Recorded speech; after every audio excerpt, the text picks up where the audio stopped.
Bendiciones, estimados hermanos en Jesucristo. Que la paz de nuestro Señor esté en cada uno de sus corazones. En esta oportunidad vamos a reflexionar un nuevo tema sobre la apologética, es decir, la defensa de nuestra fe. El diezmo. ¿Quién era el encargado de recibir desde el Antiguo Testamento el diezmo? ¿Por qué hemos elegido este tema, estimados hermanos? Porque sabemos que es un tema muy controversial y la apologética se caracteriza por eso, ¿verdad? Por estudiar a profundidad temas sobre la defensa de nuestra fe. Hoy en día, con tantas sectas que han aparecido en el mundo, hemos dicho que son más de 70,000 sectas diseminadas en distintas partes o países del mundo, y todas inventando ideas, ideologías o herejías en contra de nuestra amada Iglesia Católica. Por eso hemos elegido este tema muy importante para que todos de la Sagrada Escritura nos demos cuenta. Desde la Sagrada Escritura sepamos reconocer y entender qué es lo que enseña la Iglesia. En Génesis capítulo 14, desde el versículo 17 al versículo 20, vamos a leer la parte del Antiguo Testamento. Y vamos a fundamentar esto en el libro de los Hebreos, en el capítulo 7. Vamos a dar cuenta cómo es que la Sagrada Escritura, tanto en el Antiguo Testamento como en el Nuevo Testamento, ¿verdad?, concuerda. El diezmo era dado por los levitas, por los israelitas, a los sacerdotes levitas, no a los pastores. Claro, aunque también los sacerdotes eran llamados pastores, pero que quede claro que eran sacerdotes, no pastores como ahora, que no han estudiado nada sobre lo que es algo importante para la fe. Un sacerdote, todos sabemos que estudia filosofía, teología, pastoral y algo otras áreas, ¿verdad?, pastorales, doctrinales importantes. Ahora cualquiera lo hacen pastor, o se hace automáticamente el pastor.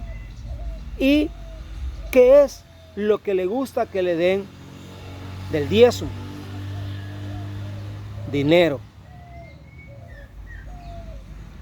Hemos llegado en un tiempo en el que la ambición, la seducción al dinero nos ha venido a distorsionar, a dividir más la fe, porque el hambre, la necesidad de la comida, la ambición de salir de la pobreza o utilizar la Sagrada Escritura, el Evangelio, la palabra cristianismo, para hacerse personas de dinero. Eso es una realidad que estamos viviendo en el mundo, hermano. No es cosa que yo me estoy inventando por ser católico, por ser un predicador católico. Quiero inventar, quiero difamar a las personas que no son católicas. No se trata de eso. Se trata de dar respuesta.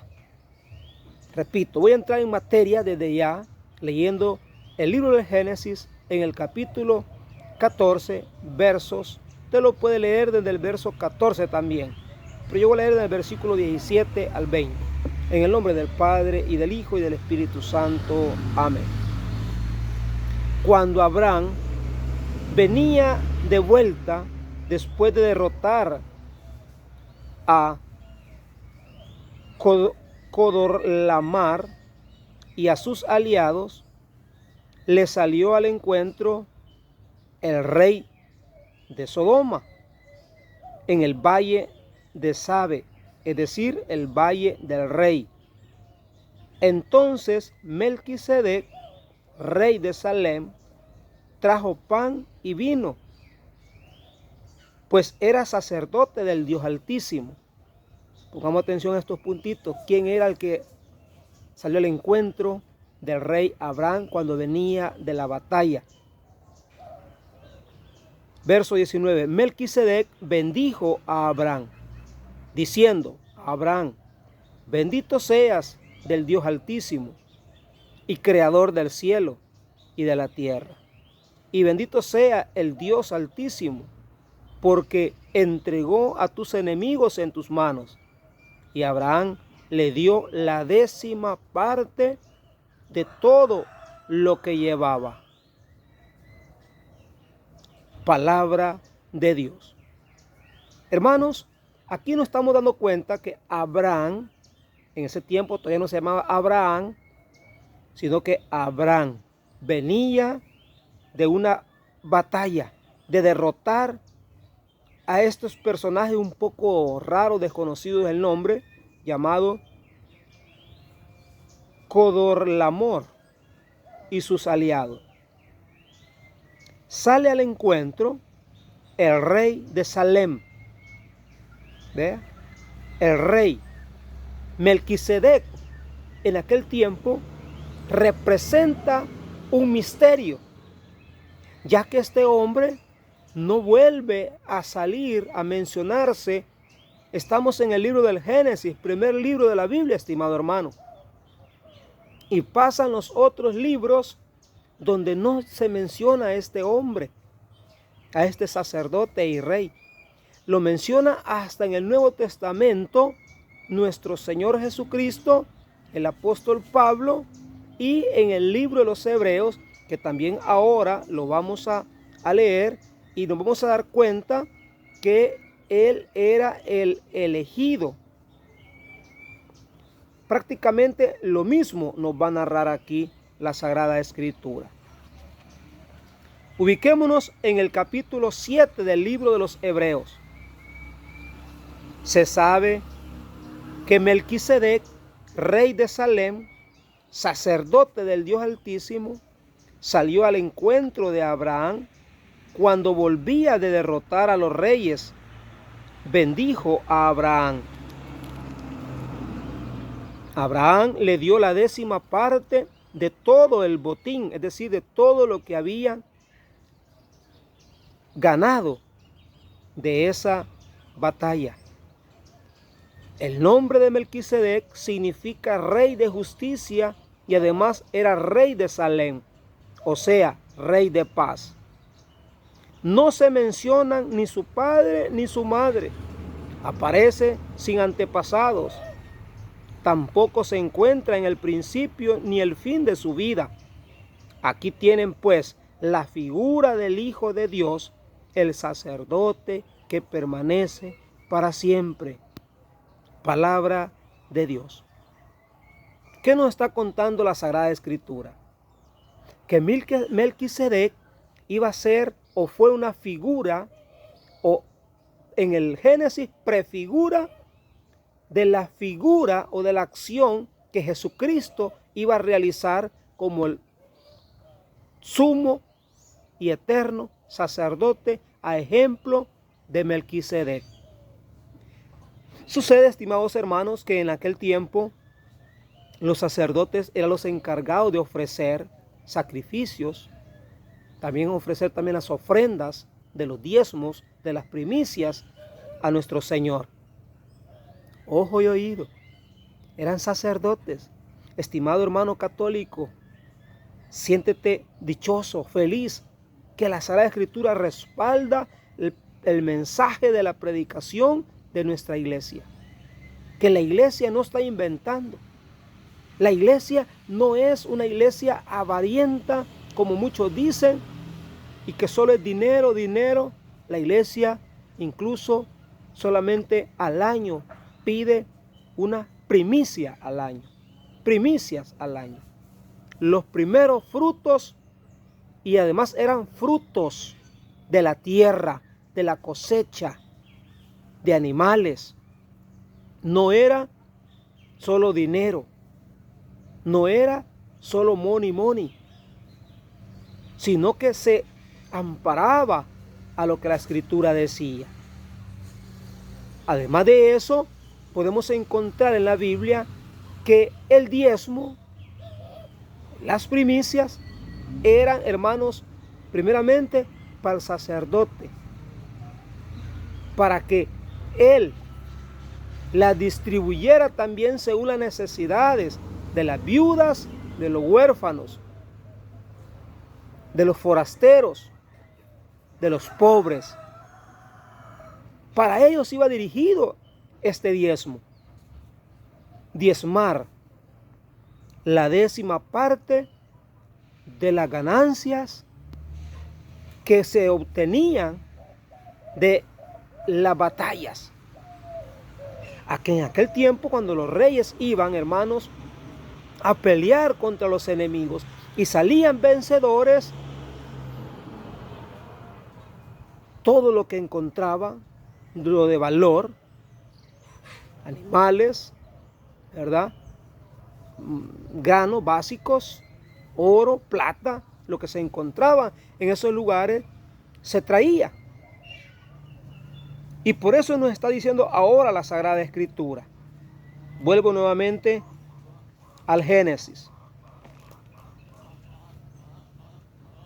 Melquisedec, rey de Salem, trajo pan y vino. Aquí encontramos también, sería otro tema aparte, pero lo voy a aprovechar en decirlo ahora, esto importante. ¿Por qué se dice que Melquisedec aparece de la nada como un misterio en la Sagrada Escritura, en el capítulo 14 del Génesis? Porque era una prefigura que nos daba a entender cómo Cristo, en su nueva alianza que iba a sellar en la última cena, en la Santa Cena que le llamamos nosotros, utilizó pan y vino a ejemplo de Melquisedec. Y Melquisedec, como prefiguración de Cristo, misteriosamente también ofrece a Dios pan y vino. Cuando en aquel tiempo los sacerdotes, ¿qué era lo que ofrecían a Dios? Tórtolas. Cuando iban a presentar a un niño al altar, cuando iban a ofrecer sacrificios, holocaustos para el perdón de los pecados, tórtolas, lo más pobres económicamente, sino una oveja, ¿verdad?, un ternero sin mancha, o en su defecto realizaban oraciones por el perdón de los pecados, por limpiar las manchas del pecado. Los sacerdotes eran levitas, no podían ser sacerdotes de otra tribu, porque aparte de Melquisedec que estamos mencionando ahora, el otro sacerdote también primitivo en la Escritura es Aarón, hermano de Moisés.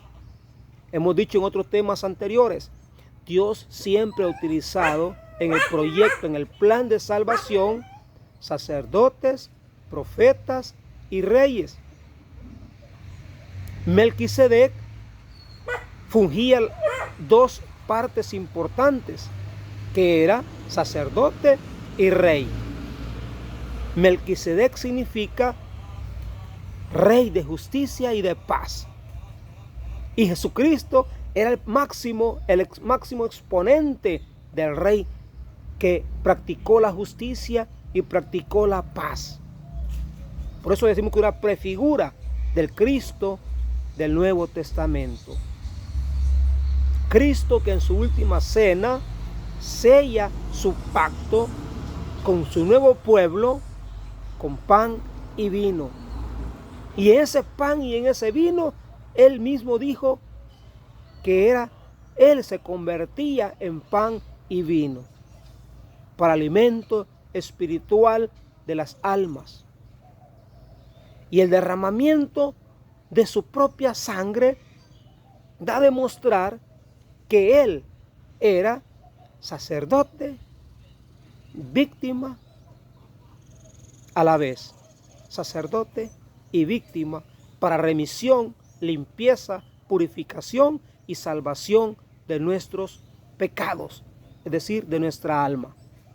Estimados hermanos en Cristo, qué tema más precioso. No te engañes ni te dejes engañar, que no te equivoquen, que no dude, que no turbe tu mente, como dice Jesús, si estás en la iglesia auténtica y verdadera o no. Aunque en la iglesia católica, una corita, $1, si Dios nos bendice, se da un poco más. Es voluntaria la ofrenda que pide nuestra iglesia, no nos obliga.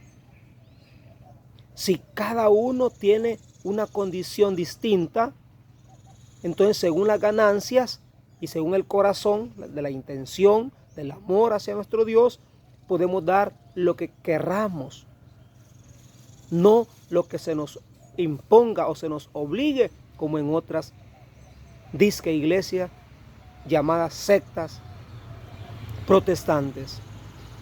Hermanos en Cristo, Dios no quiere ni sacerdotes avarientos que se dejen seducir por el dinero, sino que quiere el bien, tanto para bendecir, sanar las heridas, sanar las enfermedades y salvar las almas, con el que demos nuestro diezmo cuando podamos, nuestras primicias de los que Dios nos bendice, de lo que Dios nos da, y más que eso, quiere el diezmo de tu tiempo, el diezmo que lo ofrezcas a Dios. ¿Cuántas horas tiene el día? Veamos en términos de la palabra diezmo, ¿cuántas horas o cuántos minutos tendríamos entonces nosotros que corresponderle al Señor, sirviéndole, predicando su palabra, llevando la buena nueva del reino a los enfermos, a los pobres espiritualmente, es decir, evangelizando, misionando, dando un tiempo de nuestra vida, un tiempo de nuestro mismo tiempo, saber ser administradores de nuestro tiempo, buenos administradores de nuestras cosechas, de nuestras bendiciones que recibimos del Señor. Pero, ojo y oído, ¿a quién iba dirigido esto? A los sacerdotes. Luego, tenemos más textos aquí, lástima por el tiempo, hermanos, de lo que es lo que tenía que dar el ser humano el diezmo. No era dinero, no era quetzal, no era dólar, no era colón, no era peso, sino, dice,